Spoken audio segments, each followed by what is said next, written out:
গণঅভ্যুত্থানে যে ছাত্ররা নেতৃত্ব দিয়েছেন তারা আওয়ামী লীগকে নিষিদ্ধ করার পক্ষে জোরালো বক্তব্য দিচ্ছেন এবং তারা মনে করেন যে দল হিসেবে আওয়ামী লীগের নিষিদ্ধ হওয়া উচিত।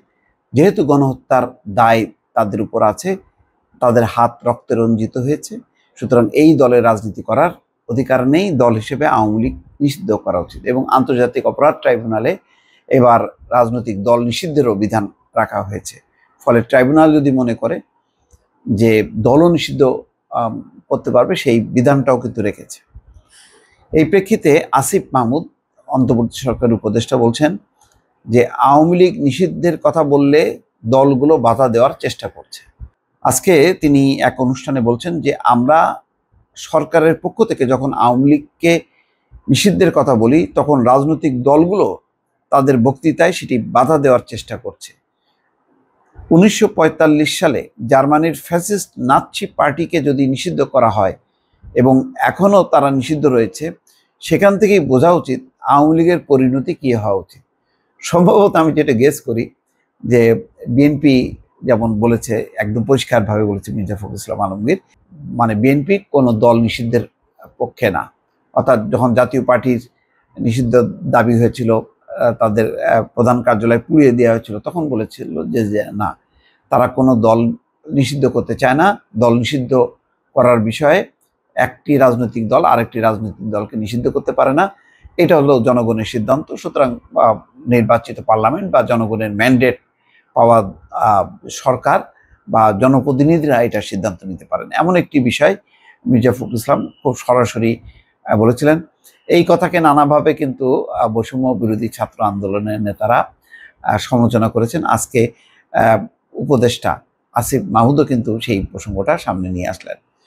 সোমবার রাত 10:30টার দিকে জাহাঙ্গীরনগর বিশ্ববিদ্যালয়ের মুক্ত মঞ্চে অনুষ্ঠিত নবীন চোখে গণঅভ্যুত্থান ও আগামীর বাংলাদেশ শীর্ষক আলোচনা সভায় আসিফ মাহমুদ এই কথাগুলো বলেন। বৈষম্য বিরোধী ছাত্র আন্দোলন জাহাঙ্গীরনগর বিশ্ববিদ্যালয় শাখা আয়োজিত সভার শুরুতে সন্ধ্যা 7:30টার দিকে ছাত্র জনতার অভ্যুত্থানে শহীদদের পরিবারের সদস্যরা বক্তব্য দেন।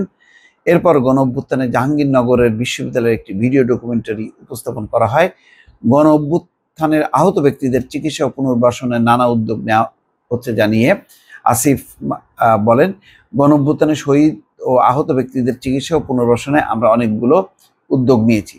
যাই হোক, এখানে একটি কথা, তিনি রাজনৈতিক কথাটা হলো এই যে এই গণঅভ্যুত্থান আংশিক সফল হয়েছে, কারণ আমাদের এক দফা দাবির মধ্যে ছিল শেখ হাসিনার পতন ও ফ্যাসিবাদী ব্যবস্থার বিলোপ, কিন্তু এখনো সেই ফ্যাসিবাদী ব্যবস্থা সম্পূর্ণরূপে বিলোপ করা সম্ভব হয়নি। এই গণঅভ্যুত্থানের পরে অনেক সীমাবদ্ধতা থাকতে পারে, কিন্তু একটা জিনিস স্পষ্ট, প্রত্যেকেই এখন নিজেদের নাগরিকভাবে সংবিধান সংস্কার কমিটিতে আমি একটা কথা বলেছি, বাংলাদেশের অফিসিয়াল নাম গণপ্রজাতন্ত্রী বাংলাদেশ থাকতে পারে না, কারণ যে মুহূর্তে এই শব্দের ভেতরে প্রজা থাকবে তখনই আমাদের মনের ভিতরে একটা ভয় কাজ করে, কেউ না কেউ বোধহয় রাজা আছে।